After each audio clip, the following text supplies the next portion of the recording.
जयशंकर ने कहा है कि पाकिस्तान आतंकवाद को हथियार बनाकर भारत के साथ बातचीत की मेज भी है। आपको बता दें कि भारत ही है जो पाकिस्तान की अर्थव्यवस्था को डूबने से बचा सकता है और वो भी भारत ही है जो पाकिस्तान को टीटीपी से बचा। ये अल्लाह ताला माफ करे, अगर यही किस्म की सियासत रही तो पाकिस्तान बहुत जल्द दुनिया के लिए इररिलेवेंट हो देंगे, तो बजाय जब तक आप चलाएंगे वो आपको तबाह कर देंगे। I don't understand what is the nuclear weapon going to do. यानी अब मुल्क के अंदर के लोगों को, यानी पाकिस्तान के लोगों को ये एहसास हो रहा है या ये अंदाज़ा हो रहा है कि जो हमारे हमसाया ममालिक हैं वो इंडिया के साथ जो गुफ्तगू तालिबान इस वक्त कर रहे हैं, इंडिया का एक पूरा बैकग्राउंड है, एक हिस्ट्री है, और जिस तरह से उन्होंने वहाँ पर मामलात को अपने हाथ में लेने की कोशिश। ये खेल अब शुरू हो गया है, ये खेल इंडिया परस्यू करेगा और अफगानियों के सामने ढेर सारे पैसे रखेगा।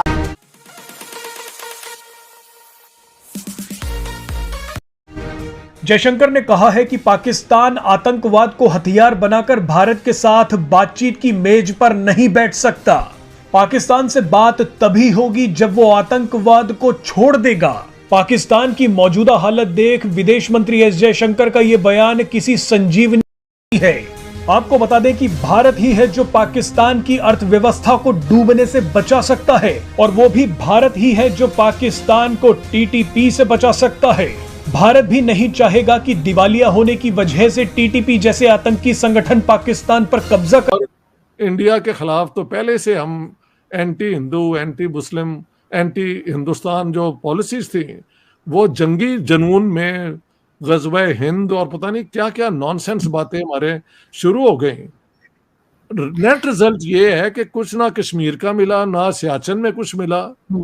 ईस्ट पाकिस्तान हमारे हाथों से निकल गया। और क्या हमने कोई जमहूरियत बना ली? I am sorry, no. क्या हमने एक कामयाब इस्लामिक रियासत बना ली? I am sorry, no. क्या हमने एक कामयाब पॉलिटिकल सिस्टम बनाया? I am sorry, no. क्या हमने हिंदुस्तान से बेहतर इकोनॉमी जिसके चांस बन रहे थे उसको कायम रखा? The answer is I am sorry, no. आज जो हाल है, आप तो इस्लामाबाद में रहती हैं, मुझसे बेहतर जानती हैं, मैं 9 हफ्ते में I have come back deeply shocked.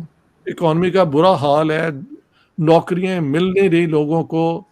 India में मैंने जाके देखा है उनकी आईटी इंडस्ट्री, और आईटी का बार बार मैं जिक्र करता हूँ, हर किस्म की इंडस्ट्री, फार्मास्यूटिकल्स, वो दुनिया में compete कर रहे हैं। अब वो ये जो है चिप्स बनाने वाली जो है सेमीकंडक्टर के अंदर इन अ बिग वे आ गए हैं। सो इंडिया जो भी है अपना डायरेक्शन सही है, हमने सारे डायरेक्शन। इंडिया के साथ जो गुफ्तगू तालिबान इस वक्त कर रहे हैं, इंडिया का एक पूरा बैकग्राउंड है, एक हिस्ट्री है, और जिस तरह से उन्होंने वहाँ पर मामलात को अपने हाथ में लेने की कोशिश की, अफ़गान सरजमीन को पाकिस्तान के ख़िलाफ़ भी इस्तेमाल किया। फिक्र ये है, देखिए तालिबान ने हिंदुस्तान को कहा है कि आओ आयरन ओर के लिए इन्वेस्ट करो अफ़गानिस्तान में। हिंदुस्तान चाहेगा कि उनका एक एक्सेस हो, एंट्री हो, और मेरी बात माने, एक दफ़े उनको एक्सेस और एंट्री मिल गया कि हम अपने लोग भेज सकते हैं आयरन ओर के तलाश में। आपको मैं गारंटी करता हूं कि जो वो लोग जाएंगे वो जासूस और ट्रबल मेकर और हर किस्म के लोग होंगे। ना होगा। वैसे भी पाकिस्तान ने अपने जन्म से ही आतंकवाद को पाल पोस कर इतना बड़ा कर लिया कि आज वही आतंकवाद पाकिस्तान के गले की फांस बन गया है। पाकिस्तान ने आतंकवाद का खूब व्यापार किया, लेकिन उससे कुछ हासिल नहीं हुआ। भारत ने जब कश्मीर से धारा 370 को हटाया तो पाकिस्तान ने भारत से सारे व्यापारिक रिश्ते तोड़ दिए, जिसका खामियाजा वो आज तक भुगत रहा है। दोनों देशों के बीच अगर व्यापार नहीं होता तो उससे भारत को तो कोई फर्क नहीं पड़ेगा, लेकिन पाकिस्तान आने वाले कुछ महीनों में बर्बाद। सो क्या पाकिस्तान इसी तरह चलना है? क्योंकि इस तरह तो पाकिस्तान नहीं चल सकता। पाकिस्तान अगर यही किस्म की सियासत रही तो पाकिस्तान बहुत जल्द दुनिया के लिए इररिलेवेंट हो जाएगा। इररिलेवेंट तो हम बहुत मामलात में अभी भी हो चुकी है, लेकिन फिर बिल्कुल इस हद तक इररिलेवेंट खुदा न खास्ता हो सकता है कि जनाब इस मुल्क का तो कुछ करना ही नहीं, इन्होंने लड़ते ही रहना, और इन्होंने जो अपना नहीं सोच सकता वो दुनिया में कैसे जिंदगी गुजारने का सोच सकता है, या दुनिया के साथ कैसे जिंदगी गुजारने का सोच। इंडिया इस वक्त गुजरात से कोई 15 किलोमीटर दूर एक नया शहर जिसका नाम Gujarat international finance tech city है, जिसे गिफ्ट का नाम दिया गया है। 600 अरब डॉलर्स का मंसूबा है और इंडिया इसे दुनिया में फाइनेंस और टेक्नोलॉजी का कैपिटल बनाना चाहता है। और इस वक्त सारी दुनिया की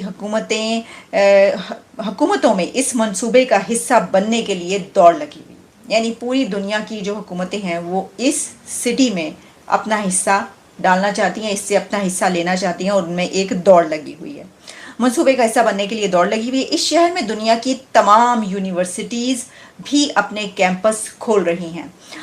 100 अरब डॉलर इंडिया अपनी जेब से लगाएगा और इसमें जो प्रोजेक्शन इस वक्त दी जा रही है इसके मुताबिक अगले 5 साल में India 4 crore student international universities को भेजेगा। 4 करोड़ स्टूडेंट्स इंटरनेशनल यूनिवर्सिटी को भेजेगा और तसव्वुर कीजिए ये कितनी बड़ी तादाद है। दुनिया की यूनिवर्सिटियां इंडियन स्टूडेंट्स से भर जाएंगी। ठीक है जी, एक तरफ तो वो गिफ्ट सिटी की उन्होंने बात की, साथ ही उन्होंने ये बात भी शुरू कर दी कि दुनिया की जो यूनिवर्सिटीज़ हैं वो पाकिस्तान अगर ये करने को तैयार नहीं तो मुझे लगता है इंडिया भी कोई पाकिस्तान के लिए ज़्यादा, अब वो जो था ना एक दौर में कि let's go together, they don't think in that way. वो कहते हैं नहीं तो ना सही करो फिर उन तुसी जो मर्जी। So that's the problem.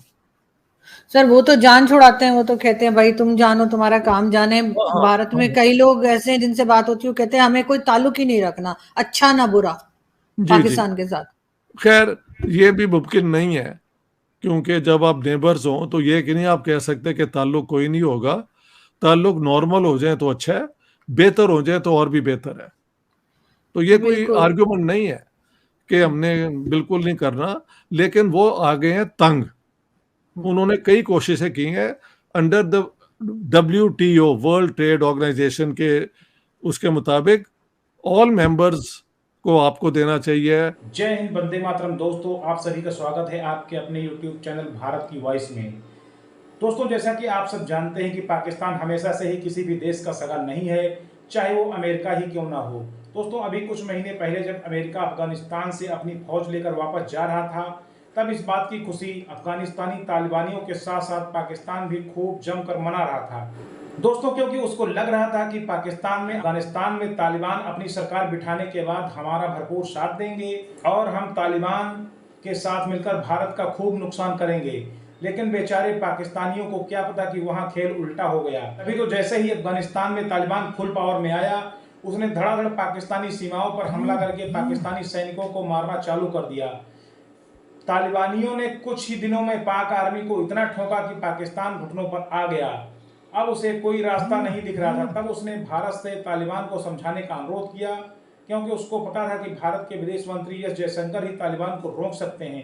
दोस्तों इस वीडियो के बारे में आपकी क्या राय है हमें कमेंट सेक्शन में कमेंट करके जरूर बताएं। यदि आपको हमारा ये वीडियो पसंद आया हो तो प्लीज़ इसे लाइक कर मेरे चैनल भारत की वॉइस को सब्सक्राइब कर हमारा सपोर्ट करें। जय हिंद, वंदे मातरम।